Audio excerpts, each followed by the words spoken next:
el tema es la libertad religiosa. En primer lugar, la Iglesia Bíblica de la Ciudad cree que solamente Dios es Señor de la conciencia. Dios es Señor de la conciencia y Él la ha dejado libre de las doctrinas y de los mandamientos de hombres que son contrarios a su palabra y no contenidos en ella. Entonces, creemos que Dios es el Señor de la conciencia. Él es quien gobierna la conciencia nuestra. Y Él ha dejado libre de las doctrinas y de los mandamientos de hombres que son contrarios a su palabra o que no están contenidos en ella, es decir, en su palabra.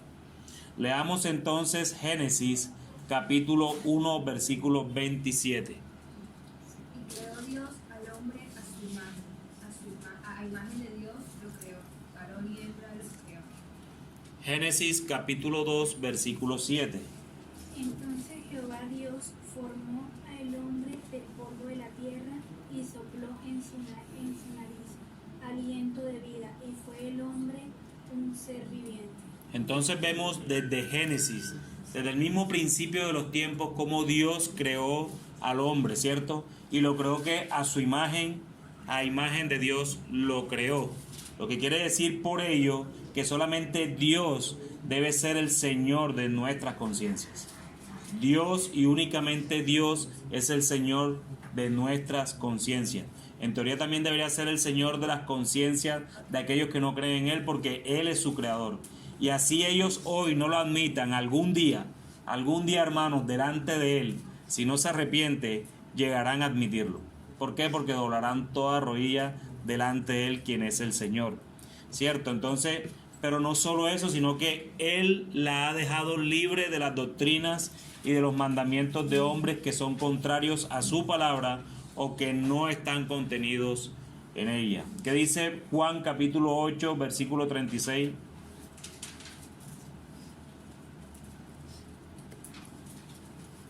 Juan capítulo 8, versículo 36. Hermana. Tal como está escrito, por causa tuya somos puestos a muerte todo el día. Somos considerados como ovejas para el matadero. Ese es Juan 8. No. Sí, se te corrió, hermana. ¿Qué Biblia tienes tú ahí? Muéstramela. Juan 8, versículo 36. Era de los testigos de Jehová o algo así. Así que, si el Hijo os hace libre, seréis verdaderamente libre, ¿cierto? Entonces Él ha dejado libre o nos ha dejado libre de las doctrinas y de los mandamientos de hombres que son contrarios a su palabra. Santiago capítulo 4, versículo 12. Uno solo es el dador de la ley, que puede salvar y perder, pero tú eres para que juzgues a otro. Primera de Pedro capítulo 3 del 11 al 17. Apártese del mal y haga el bien, busque la paz y síguela, porque los ojos del Señor están sobre los justos y sus oídos atentos a sus oraciones. Pero el rostro del Señor está contra aquellos que hacen el mal. ¿Y quién es aquel que os podrá hacer daño si vosotros seguís el bien? Mas también si alguna cosa padecéis por causa de la justicia, bienaventurados sois. Por tanto, no os amedrentéis por temor de ellos, ni os conturbéis, sino santificad a Dios el Señor en vuestros corazones, y estad siempre preparados para presentar defensa con mansedumbre y reverencia ante todos, el que os demande razón de la esperanza que hay en vosotros, teniendo buena conciencia, para que en lo que murmuran de vosotros como de malhechores sean avergonzados los que culminan vuestra buena conducta en Cristo. Porque mejor es que padezcáis haciendo el bien, si la voluntad de Dios así lo quiere, que haciendo el mal. Entonces, hermanos, por Santiago entonces sabemos que hay un solo dador de la ley, y esa es la misma ley que debe gobernar nuestras conciencias. ¿Quién es el dador de la ley? Dios. Dios es el dador de la ley. Él es dueño y soberano de las conciencias. Y nosotros deberíamos ser gobernados por esa ley de Dios. Pero también Pedro nos dice que nos apartemos del mal, ¿cierto? Y que hagamos siempre el bien, que vamos a sostener persecución. Y esas cartas de Pedro, sobre todo esa primera carta, prima mucho la persecución a aquellos expatriados que estaban escapando de la persecución. Y es allí donde vemos que a pesar de que somos libres y debemos tener libertad religiosa, aún así los perseguían. Pero si ven, Pedro no les dice a ellos, vénganse, escóndanse o algo así, no, sigan dando, o a los que le demande de su fe, sigan enseñándoles de esa fe y esa esperanza que ustedes tienen. Pero entonces no solamente, hermanos, no solamente es el Señor nuestro Dios, el de la conciencia y el que nos ha dejado libre de las doctrinas, sino que en segundo lugar, la iglesia y el Estado deben estar separados.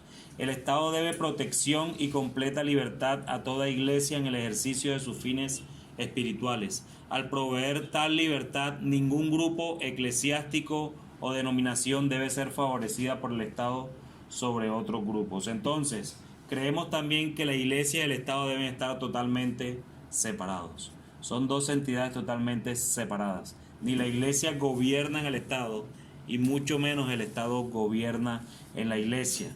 Que el Estado también debe protección y completa libertad a toda iglesia en el ejercicio de sus fines espirituales. Y si bien es cierto, nosotros no conciliamos con muchas doctrinas que se presentan en la iglesia, eso no es lo que estamos discutiendo en estos momentos. Porque el día que nosotros exijamos que no haya libertad religiosa para ellos, ese mismo día se van a venir sobre nosotros también y no va a haber libertad religiosa para nosotros. Es el Señor quien va a juzgar a esas iglesias, no nos corresponde a nosotros. Pero creemos que el Estado debe protección y completa libertad a toda iglesia en el ejercicio de sus fines espirituales. Y eso es lo que hoy en Colombia podemos estar viviendo. Podemos vivir cierta tranquilidad en cuanto a iglesias se refiere. Pero sabemos que en el mundo hay países donde las iglesias son prohibidas, son perseguidas, se reúnen escondidos debajo de cuevas, en los subterráneos. Por allá por los lados oriente, en China, se ve mucho eso. Y también que al proveer tal libertad, ningún grupo eclesiástico o denominación debe ser favorecida por el Estado sobre otros grupos. Sin embargo, estamos en un país católico y todos lo sabemos. Aquí hay ciertas preferencias por la Iglesia Católica que no está obviamente sobre la Iglesia Protestante. Y eso que el Estado se declara que es un Estado laico. Sin embargo, en las conversaciones y todos los asuntos nacionales siempre involucran a la Iglesia Católica. Llámese proceso de paz, llámese todas las cosas que han pasado. Ustedes siempre ven que siempre llaman a sacerdotes, llaman a obispos, llaman a este tipo de personas para que den su opinión y opinen sobre estas cosas. Entonces creemos que nosotros o que ninguna iglesia debería ser favorecida con este tipo de cosas. Y es mejor estar separados, la iglesia y el Estado. ¿Qué dice Mateo capítulo 6, del 6 al 7 y el 24? Mas tú cuando ores, entra en tu aposento y cerrada la puerta, ora a tu Padre que está en el cielo. Tu Padre que ve en secreto te reconciliará los mundos. El 7. Y orando uséis vanas repeticiones, no uséis vanas repeticiones como los gentiles, que piensan que con su palabrería serán oídos. Y el 24.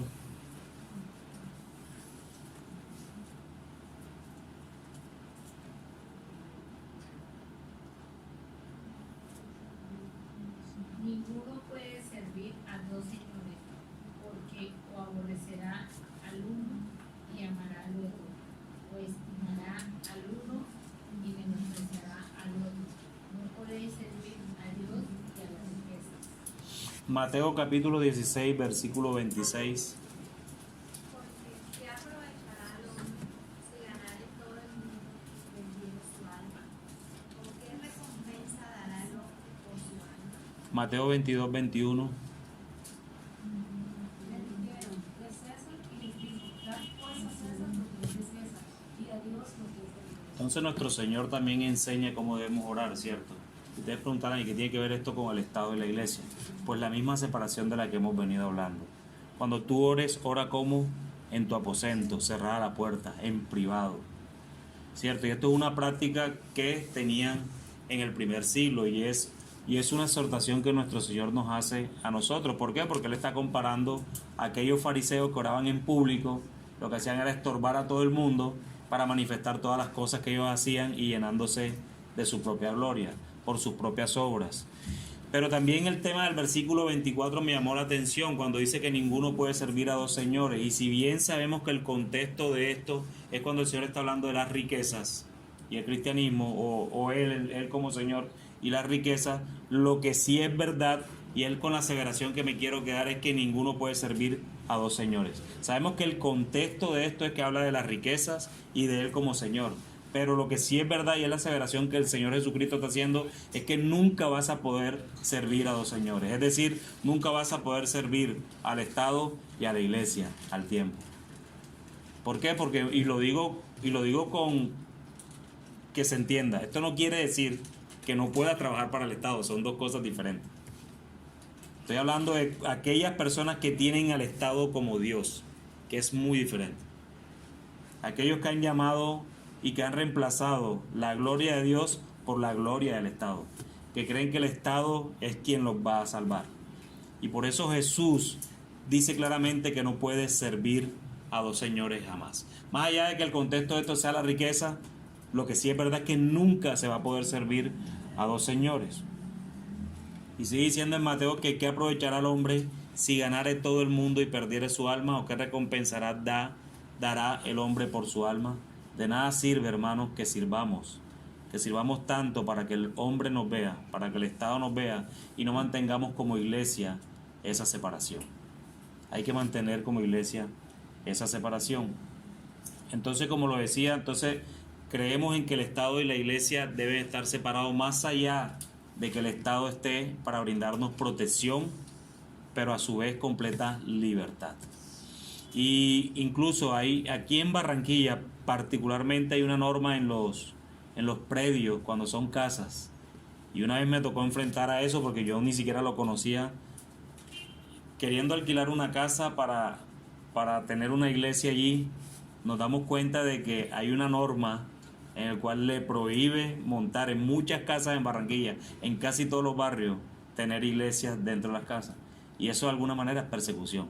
Y el Estado no debería involucrarse en esas cosas. Por más que nosotros vemos iglesias montadas en casas hoy en día, casi que todas esas iglesias para el Estado serían ilegales porque no tienen los permisos suficientes para montar iglesias dentro de los predios como casa. A mí me sorprendió mucho eso, y si bien, como lo decía yo el jueves pasado, nosotros no nos persiguen con revólver y negando a Cristo y todas esas cosas, de esa manera tan sutil también nos están persiguiendo. Y esas son las normas de las cuales nosotros no deberíamos cumplirlas. Voy a dar mi opinión también. Esas normas por lo general las ponen porque las casas muchas veces no tienen la seguridad suficiente. O sea, no lo hacen por persecución, sino por seguridad para las personas. Por lo menos en un lugar donde hay más de 30 personas debe ser un lugar especial por el calor humano que hay. Con el calor que estamos generando, si nos podemos asaltar todo, aquí que, bueno, yo creo que sí está haciendo la normatividad en lugares como una casa vieja, de las que de pronto ya el cableado es viejo, ya tiene cierto tiempo, es muy probable que se comiencen a calentar los cables y hay un corte. Entonces, por lo general, cuando hacen esas normas es por esas razones, porque son casas que no están habilitadas de pronto para recibir una gran cantidad de personas. No, y lo entiendo perfectamente desde el punto de vista de ingeniería, pero ¿qué pasa si yo como iglesia la quiero montar y la adecuo, como ya ha pasado muchas veces? No, Iglesias, por ejemplo, como... Sí, pero lo que te digo es que la norma general de salida te dice que no. O sea, de salida tú tienes un bloqueo como iglesia, entonces tienes que ir a solicitar permisos adicionales. ¿Cierto que sí? Mientras que hay otras cosas, por ejemplo, en la misma casa se montan negocios de comida. y puede ser exactamente lo mismo o incluso más peligroso y nadie dice nada. Entonces quizás sí hay una parte de ingeniería que tú muy bien dices y está bien, que es de seguridad, pero el principio es solo contra las iglesias. En principio no dice sobre cualquier negocio, sino contra las iglesias, que es el POT, si no estoy mal, que se llama así, el Plan de Ordenamiento Territorial o algo así. Ah, bueno, gloria a Dios.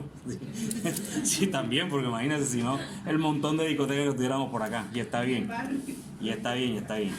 No, pero está bien tu aclaración, mi hermano, no te preocupes, está bien. Entonces, seguimos en esto. Al proveer tal libertad, ningún grupo eclesiástico o denominación debe ser favorecida por el Estado sobre otro grupo. Entonces también creemos de que el Estado no debería favorecer a ningún grupo o denominación eclesiástica. Así de sencillo. ¿Por qué? Por la misma separación en la que creemos que debemos estar separados el Estado y la Iglesia. Y en tercer lugar, dice, como el gobierno civil es ordenado por Dios, es deber de los cristianos también entonces rendirle obediencia leal en todas las cosas que no son contrarias a la voluntad revelada de Dios. La Iglesia no debe recurrir al poder civil para realizar su obra. Este tema, el jueves pasado lo vimos bastante cuando vimos el gobierno civil, pero queda claro también que dentro de la libertad religiosa creemos, como lo dijimos el jueves anterior, el gobierno civil es instaurado por Dios. Es por disposición de Dios. Y entonces deber nuestro rendirle obediencia leal en todas las cosas que no sean contrarias a su palabra, en todas las cosas que no sean contrarias a la voluntad de Él revelada, y que la Iglesia no debe recurrir al poder civil para realizar su obra, es decir, aprovecharse del Estado para ir a predicar el Evangelio. Eso no tiene lógica, eso no tiene ninguna lógica. ¿Qué dice Romanos capítulo 6, versículos del 1 al 2? ¿Qué pues diremos? ¿Perseveraremos en el pecado para que la gracia abunde? En ninguna manera, porque los que hemos muerto al pecado, ¿cómo viviremos en él? Romanos capítulo 13, versículos del 1 al 7. Sométase toda persona a las autoridades superiores, porque no hay autoridad sino de parte de Dios, y las que hay por Dios han sido establecidas. De modo que quien se opone a la autoridad o a lo establecido por Dios resiste, y los que resisten acarrean condenación para sí mismos, porque los magistrados no están para infundir temor al que hace el bien, sino al malo. ¿Quieres pues no temer la autoridad? Haz lo bueno y tendrás alabanza en ella, porque es servidor de Dios para tu bien. Pero si haces lo malo, teme, porque no en vano lleva la espada, pues es servidor de Dios, vengador para castigar al que hace lo malo, por lo cual es necesario estarle sujeto, no solamente por razón del castigo, sino también por causa de la conciencia. Pues por esto pagáis también los tributos, porque son servidores de Dios que atienden continuamente a este mismo. Pagad a todo lo que debáis, al que tributo, tributo, al que impuesto, impuesto, al que respeto, respeto, al que honra, honra. Mi hermano, yo le pregunto, con respecto a esta porción del párrafo que hemos leído, y que quizás el jueves anterior yo no se los pregunté, pero ¿sí crees tú, en tu conciencia, de que como cristiano le estás rindiendo obediencia leal en todas las cosas que no son contrarias a la voluntad de Dios al Estado? Eso es una buena pregunta. ¿Y saben por qué? Porque hoy por hoy veo muchos debates entre cristianos acerca de normas injustas o cosas de esas. Y a veces yo me pregunto, ¿a qué le llaman normas injustas? Normas injustas es algo que a mí no me parece, o que a mi modo de ver no debería ser así, a mi subjetividad. No estoy hablando del aborto, evidentemente esa es una norma totalmente injusta porque Dios está en contra de eso. Pero muchas veces somos muy subjetivos y debemos tener mucho cuidado con este término de normas injustas. Porque si es por eso, entonces cualquiera diría, yo voy a asado, pero yo no voy a pagar ese IVA porque yo no estoy de acuerdo con el 19% del IVA. o yo voy a hacer esto, no lo voy a pagar porque yo no estoy de acuerdo. Entonces, si norma injusta le estamos llamando a la que a nosotros no nos parece, ese yo creo que es el término equivocado. Una norma injusta es aquella norma que va en contra de la voluntad y de los preceptos de Dios. Y hoy por hoy vemos muchas discusiones entre cristianos porque entonces el que dice que no es norma injusta es un legalista. Y el que dice que es norma injusta entonces es un liberal. Y esa es una pelea que hay en medio de redes entre todos. Primero, cuidémonos de ese tipo de discusiones y segundo, que esa norma injusta no sea más que algo que vaya en contra de la voluntad real de Dios. Evidentemente hay cosas que no nos gustan como ciudadanos, pero aún en esas cosas el Señor nos dice que nos gocemos. ¿A quién le gusta pagar impuestos? ¿Quién los paga con gozo y va al banco? Llegué yo a pagar con gozo mis impuestos. ¿Sabes? Por lo general no pasa, ¿cierto? Pero los pagamos. Los pagamos. Y mira lo que el texto estaba leyendo ahorita: al que impuesto, al que tributo, y todo hay que hacerlo con gozo. Haz lo bueno y tendrás alabanza de ella, porque es servidor de Dios para tu bien. El Estado es servidor de Dios. Él lleva la espada. Y como lo dije el jueves pasado, nosotros llevamos la espada, pero la espada de dos filos, que es la palabra de Dios. ¿Qué dice 1 Timoteo capítulo 2, versículo del 1 al 2? Exhorto ante todo a que se hagan rogativas, oraciones, peticiones y acciones de gracias por todos los hombres, por los reyes y por todos los que están en eminencia, para que vivamos quieta y reposadamente en toda piedad y honestidad. Amén. Evidentemente rendimos también obediencia cuando oramos por esos servidores, cuando oramos por esas personas que están en eminencia, tal como lo hacíamos hace unos minutos a través de nuestro hermano Juan Camilo. Pero que dice 1 de Pedro capítulo 2 del 12 al 17, porque esta idea no solo es de Pablo en Romanos. Pedro también les da una idea, y ojo que Pedro le está escribiendo a expatriados, como lo habíamos dicho ahorita. Que dice 1 de Pedro capítulo 2 del 12 al 17. Manteniendo buena vuestra manera de vivir entre los gentiles, para que lo que murmura de vosotros como de malhechores glorificaban a Dios en el día de la visitación, al considerar vuestras buenas obras. Por causa del Señor, someteos a toda institución humana, ya sea el rey como a superior, ya a los gobernadores como el enviado para castigar a los malhechores, el avance de lo que hace bien, porque esta es la voluntad de Dios, que haciendo bien hagáis callar a la ignorancia de los hombres insensatos, como libres, pero no como los que tienen la libertad como precepto para hacer lo malo, sino como siervos de Dios. Honrad a todos, amad a los hermanos, temed a Dios, honrad al rey. Miren lo que dice el versículo 13: por causa del Señor someteos a toda institución humana, ya sea al rey como a superior, y a los gobernadores como por él enviados para castigo de los malhechores y alabanza de los que hacen el bien. ¿Sí ven cómo el Señor instauró a estas instituciones humanas para que castiguen al malo? Yo les hago una pregunta. ¿Ustedes están de acuerdo con la pena de muerte? ¿Sí o no? Sí. ¿Sí o no? Ah, porque tu mamá dijo sí. No estás de acuerdo con la pena de muerte. Manda. Juanqui. Yo sí. Si han derramado sangre, Sí. si primero han derramado sangre inocente, considero que sí. Pero si es por una causa menor, No. Ahí está linda, a ver. Alex. Gidis. No. Tampoco. Yo les garantizo que la gran mayoría de los que contestaron subjetivamente.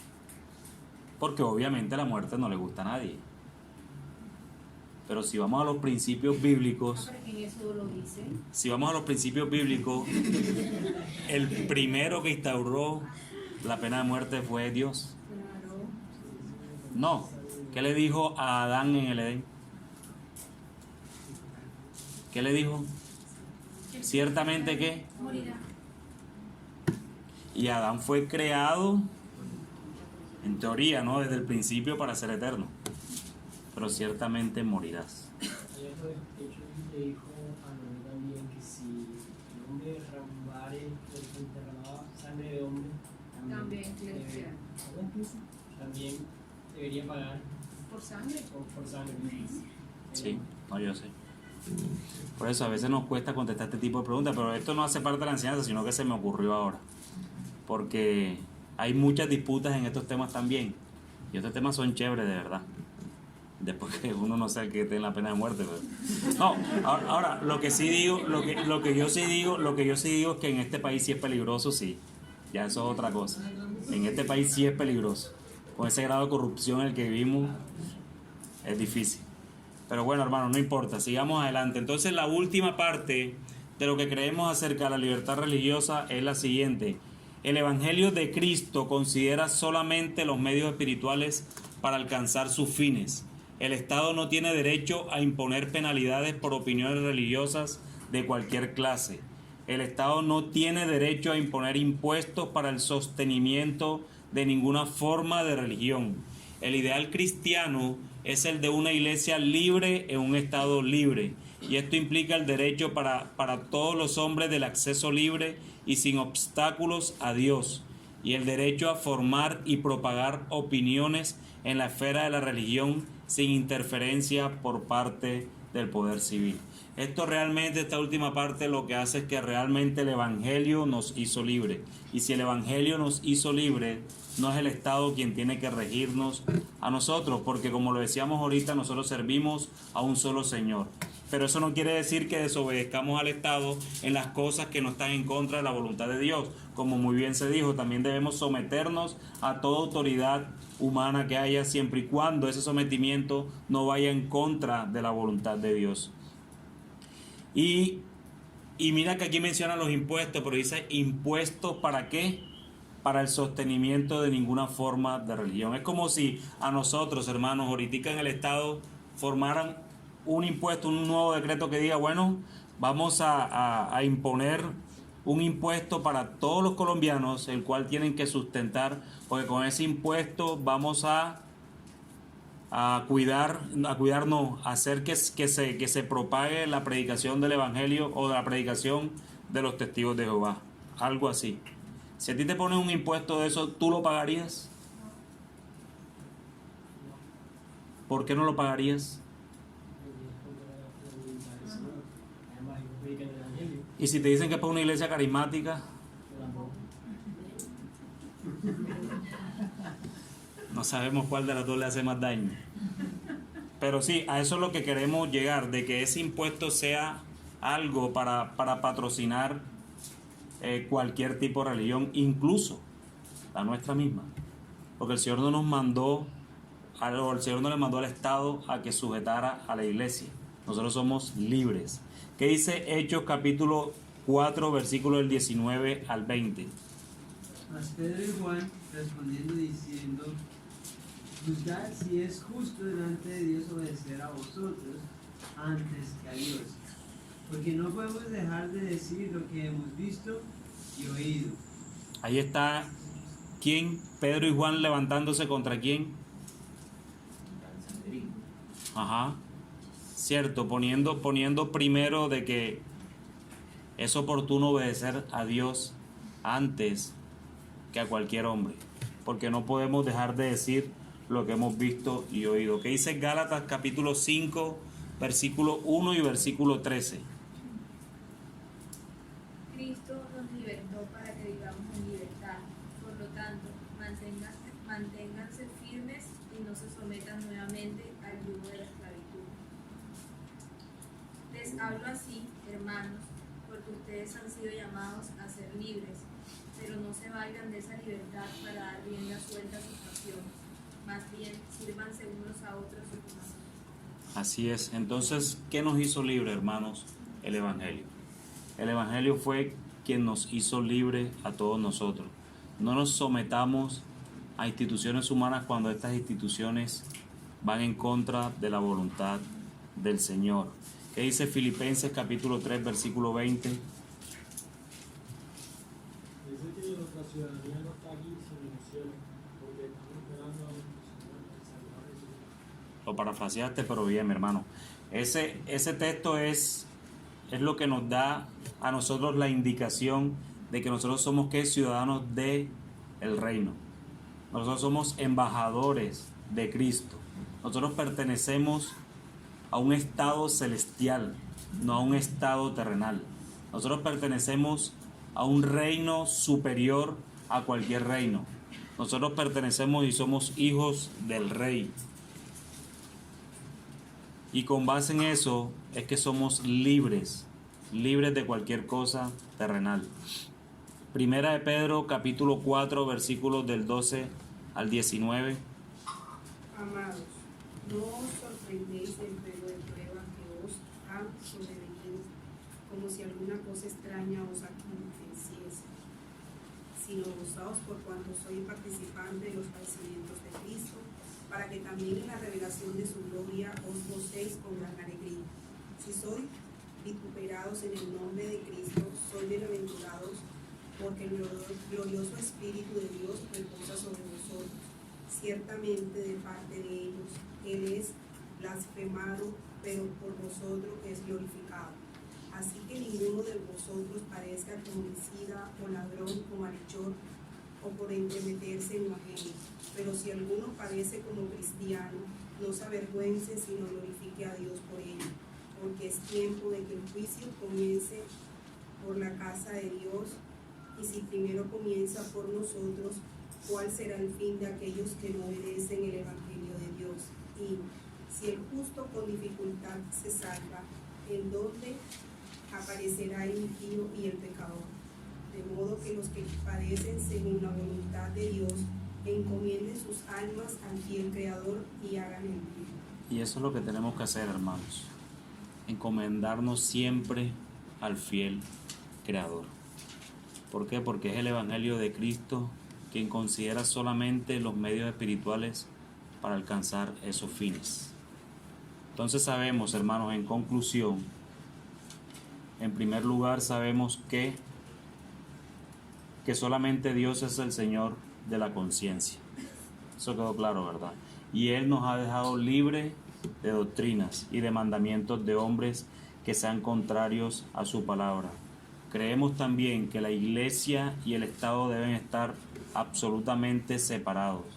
Y a pesar de eso, el Estado debe velar por la protección, nada más por proteger, más no perseguir, como ocurre en muchos países hoy en día, pero dejar en completa libertad a toda la iglesia en el ejercicio de sus fines espirituales.